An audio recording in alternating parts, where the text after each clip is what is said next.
Assalamualaikum warahmatullahi wabarakatuh. Perkenalkan saya Ebi Ulandari, NIM 1914080031 dari kelas Status IPA Fisika B dengan dosen pengampu Bu Dr. Milyasari, SPD, MSI, pada mata kuliah Biofisika. Pada video kali ini saya akan membahas topik pertama yaitu struktur dan fungsi sel. Yang pertama, yaitu pengertian dan sel sebagai unit terkecil dalam sistem biologi. Yang pertama, yaitu pengertian sel. Sel merupakan unit terkecil kehidupan. Dikatakan sel sebagai unit terkecil kehidupan karena sel merupakan dasar penyusun bagian-bagian makhluk hidup. Kemudian, sel memiliki kemampuan untuk membelah dan menggandakan diri. Selanjutnya, sel sebagai unit terkecil kehidupan. Pada hierarki organisasi kehidupan, sel berada di tingkatan terendah. Sel berada di tingkatan struktural terendah, namun masih mampu menjalankan semua fungsi kehidupan. Dalam menjalankan fungsi kehidupan, sel mampu untuk melakukan regulasi terhadap dirinya sendiri, mampu untuk memproses energi, mampu untuk tumbuh dan berkembang, sel mampu untuk tanggap terhadap lingkungan, sel mampu untuk melakukan reproduksi untuk melestarikan jenisnya. Berdasarkan sel unit sebagai unit terkecil kehidupan, peneliti-peneliti telah melakukan penelitian sebelumnya. Sebut saja yang pertama Robert Hooke. Robert Hooke mencoba melihat struktur sel pada sayatan gabus di bawah mikroskop. Dari hasil pengamatannya diketahui terlihat rongga yang dibatasi oleh dinding tebal. Jika dilihat secara keseluruhan, strukturnya mirip sarang lebah. Sehingga dari hasil penelitiannya, Hooke menarik kesimpulan bahwa susunan terkecil dari rongga tersebut dinamakan dengan sel. Kemudian selanjutnya, penelitian yang dilakukan oleh Leiden dan Swan. Leiden dan Swan mengamati sel-sel jaringan hewan dan tumbuhan. Leiden mengadakan penelitian terhadap tumbuhan.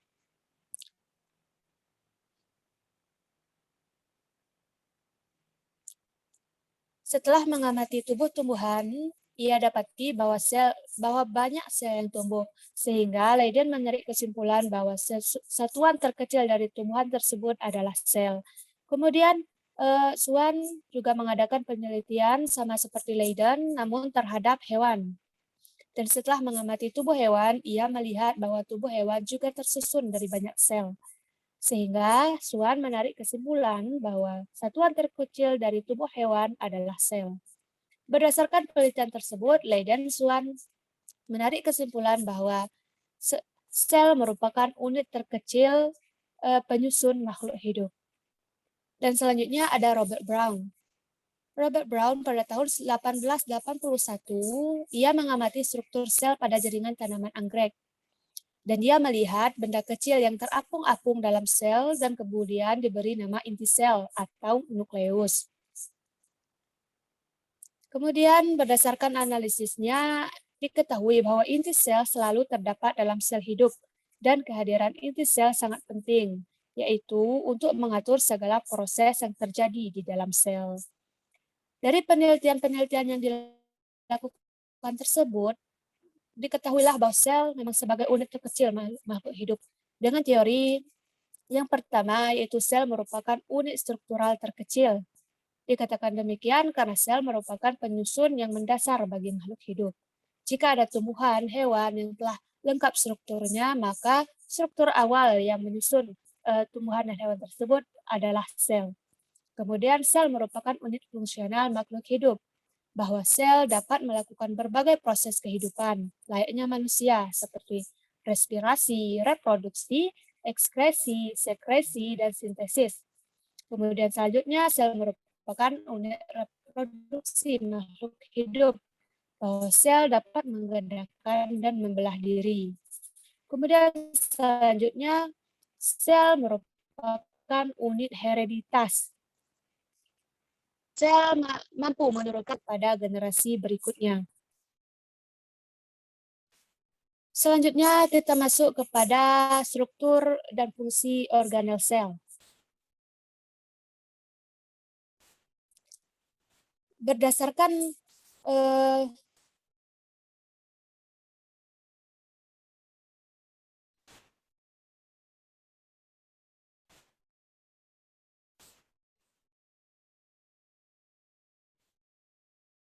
Berdasarkan keadaan intinya, sel terbagi menjadi dua, yaitu sel prokariotik yang tidak memiliki membran inti, contohnya sel bakteri, dan sel eukariotik yang memiliki membran inti, contohnya adalah sel jamur, sel hewan, dan sel tumbuhan. Nah, sel prokariotik. Sel prokariotik tidak memiliki membran inti dan tidak memiliki sistem endomembran. Adapun sel prokariotik secara umum terdiri dari sitoplasma, ribosom, mesosom, pili, kapsul, dinding sel, membran plasma, flagela, nukleoid yang terdiri dari RNA dan DNA sirkuler. Nah, kita selanjutnya sel prokariotik memiliki fungsi. Yang pertama yaitu dinding sel, berfungsi sebagai pelindung dan pemberi bentuk tubuh yang tetap. Kemudian membran plasma berfungsi sebagai pelindung sel, mengatur keluar masuknya ion dan molekul dan mengatur respirasi sel. Kemudian sitoplasma melakukan proses pencernaan makanan secara intraseluler, melakukan proses metabolisme sel. Kemudian ada mesosom, fungsinya sebagai penghasil energi. Selanjutnya ada ribosom, fungsinya sebagai tempat berlangsungnya sintesis protein. Selanjutnya ada DNA, sebagai pembawa informasi genetik yang akan diwariskan untuk keturunan. Dan yang terakhir ada RNA, fungsinya membuat kode genetik sesuai DNA dalam bentuk asam amino. Nah, kita masuk kepada selanjutnya yaitu sel eukariotik. Berbeda dengan sel prokariotik, sel eukariotik memiliki membran inti dan memiliki sistem endomembran. Sel eukariotik memiliki organel sel yang terdiri dari dinding sel, membran plasma, sitoplasma, ribosom, lisosom, sentrosom, RE, mitokondria, kompleks Golgi, nukleus, dan nukleolus. Nah, sekarang kita akan bahas bagian-bagian sel. Yang pertama yaitu membran plasma.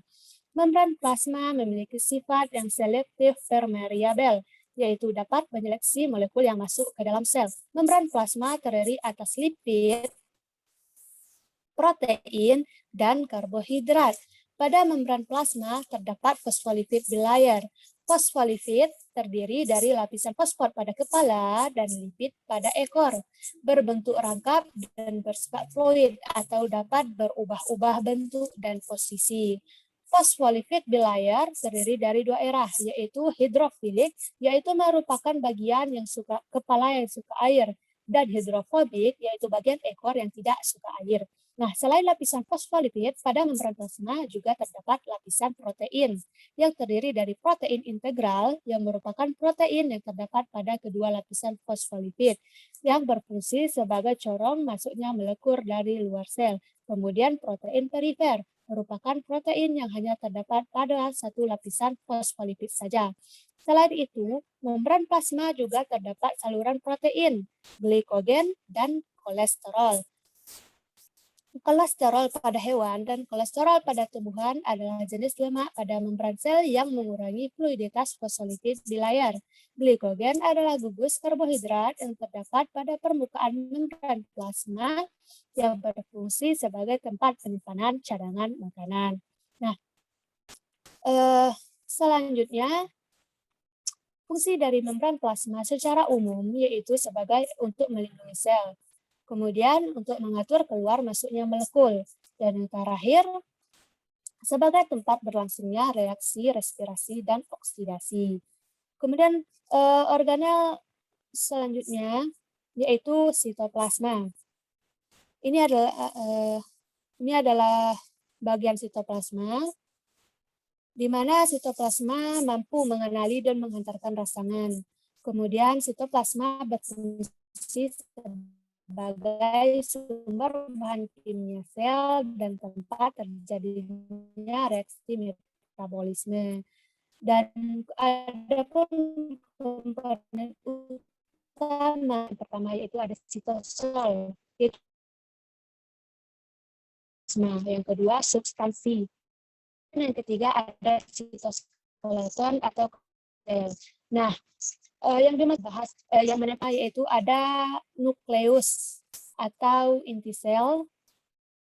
Nukleus terdiri dari membran inti, nukleoplasma, nukleolus, dan kromatin. Membran inti adalah lapisan terluar inti sel yang terdapat pada organisme eukariotik. Membran inti memiliki pori-pori yang kecil berfungsi sebagai tempat keluar masuknya zat. Kemudian, nukleoplasma adalah cairan yang terdapat pada inti sel. Kemudian selanjutnya, yaitu nukleolus adalah anak inti sel yang berfungsi sebagai tempat sintesis RNA.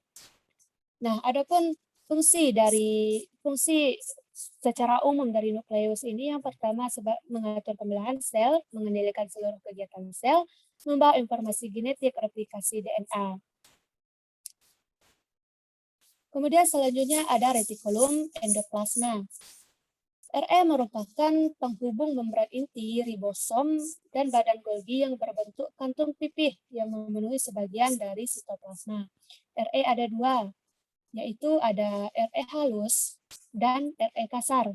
RE halus adalah yang tidak memiliki kromosom, letaknya jauh dari membran inti.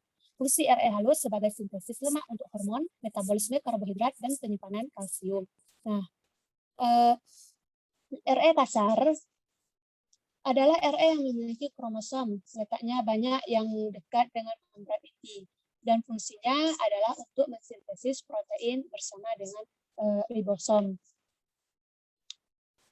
Adapun fungsi dari RE secara umum yaitu menyintesis lemak dan kolesterol, alat transportasi molekul, menetralkan racun, dan menampung protein yang disintesis oleh ribosom atau dilakukan oleh RE kasar. Kemudian selanjutnya kita masuk kepada organel selanjutnya yaitu ribosom. Ini adalah bagian ribosom. Ribosom merupakan unit gabungan protein dengan RNA. Ribosom tersebar di sitoplasma dan ada yang menempel di permukaan RE, yaitu pada RE kasar. Kemudian fungsi dari ribosom yaitu untuk mesintesis protein untuk kegiatan metabolisme sel. Organel selanjutnya yaitu kompleks Golgi. Ini adalah bagian dari kompleks Golgi. Dan fungsi dari kompleks Golgi yaitu untuk menjalankan sistem sekresi untuk membentuk membran plasma dan tempat sintesis polisakarida serta membentuk akrosom. Dan organel yang terakhir yaitu mitokondria. Dalam mitokondria terdapat bagian yang pertama yaitu membran luar. Yang kedua ada membran dalam. Membran dalam berfungsi untuk melangsungkan rantai respirasi sehingga menghasilkan ATP. Kemudian ada krista yang berfungsi untuk memperluas permukaan membran dan untuk menyerap oksigen. Kemudian ada matriks. Matriks adalah untuk oksidasi asam lemak dan yang terakhir ada ruang intermembran. Nah, adapun mitokondria ini sering disebut sebagai the power of house cell, dikarenakan merupakan tempat berlangsungnya respirasi sel dan mampu menghasilkan energi. Nah, kita masuk kepada penjelasan selanjutnya yaitu mengenai sel hewan dan sel tumbuhan. Nah, semua organel yang kita bahas sebelumnya terdapat pada sel hewan dan sel tumbuhan, namun keduanya memiliki perbedaan. Nah, adapun perbedaannya, pada sel hewan terdapat organel khusus yaitu lisosom, sentriol, dan vakuola yang berukuran kecil. Dan pada sel tumbuhan, organel khususnya berupa kloroplas, dinding sel, dan vakuola yang berukuran besar. Sedangkan kita akan membahas mengenai struktur sel tumbuhan secara lengkap, yaitu terdiri dari dinding sel, plasmodesmata, lamela, protoplasma, peroksisom, badan Golgi, vakuola tengah, sitoskeleton, mitokondria, plastida, kloroplast, Re kasar, Re halus, membran inti, dan kromatin, serta nukleolus. Nah, kita akan membahas yang pertama yaitu dinding sel. Dinding sel terdiri dari dinding primer, dinding sekunder, lamela tengah, dan plasmidosmata. Dinding sel terdiri atas selulosa, hemiselulosa, dan pektin. Selulosa bersifat kaku dan memberi bentuk serta mempertahankan turginitas sel. Fungsi dari dinding sel yang pertama yaitu sebagai penyokong sel untuk melindungi selaput plasma, seimbang sel dari tekanan serta memberi bentuk sel. Kemudian organ khusus selanjutnya yaitu ada vakuola, merupakan organel sitoplasmatik berisi cairan dan dibatasi membran tonoplast. Pada sel tumbuhan yang sudah tua, vakuola tampak berukuran besar yang berisi cadangan makanan serta pigmen. Jenis-jenis vakuola yaitu pertama ada vakuola tengah atau mas, makanan, yaitu vakuola yang berfungsi sebagai tempat pencernaan makanan dan pengedaran makanan. Dan yang ketiga ada vakuola kontraktil, yaitu vakuola berdenyut yang berfungsi sebagai osmokulator, yaitu pengatur nilai osmotik dalam sel. Nah, secara umum fungsi vakuola adalah tempat penyimpanan zat makanan, tempat menyimpan pigmen, tempat menyimpan minyak atsiri, dan memasukkan air melalui tonoplast, serta tempat penimbuhan sisa metabolisme. Nah, organel khusus sel tumbuhan selanjutnya adalah plastida. Plastida terdiri dari membran luar dan membran dalam membrana tilakoid. Plastida merupakan organel bermembran rangkap yang berasal dari perkembangan plastida di daerah plasmatik karena kawasan klorofil. Kemudian kromoplast itu mengandung pigmen non-fotosintetik yang berwarna merah, orange, dan kuning. Kemudian leukoplast yaitu tidak berwarna. Kemudian kita masuk kepada struktur sel hewan. Struktur lengkap dari sel hewan yaitu ada membran plasma, sentrosom, peroksisom, sitoskeleton, protoplasma, badan Golgi, ribosom, lisosom, mitokondria, kromatin, nukleolus, membran inti, Re kasar, Re halus, dan vakuola kecil. Nah, kita membahas organel khusus yang pertama dari sel hewan, yaitu lisosom. Lisosom merupakan kantong membran yang berisi enzim pencernaan, yaitu berupa protase, lipase, nuklease, dan fosfatase.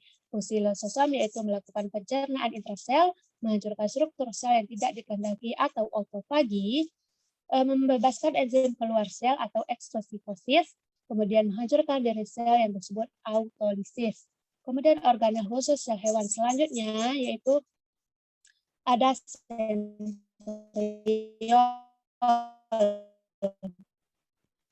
Fungsi dari sentriol atau yang bisa dilakukan secara mitosis dan meiosis.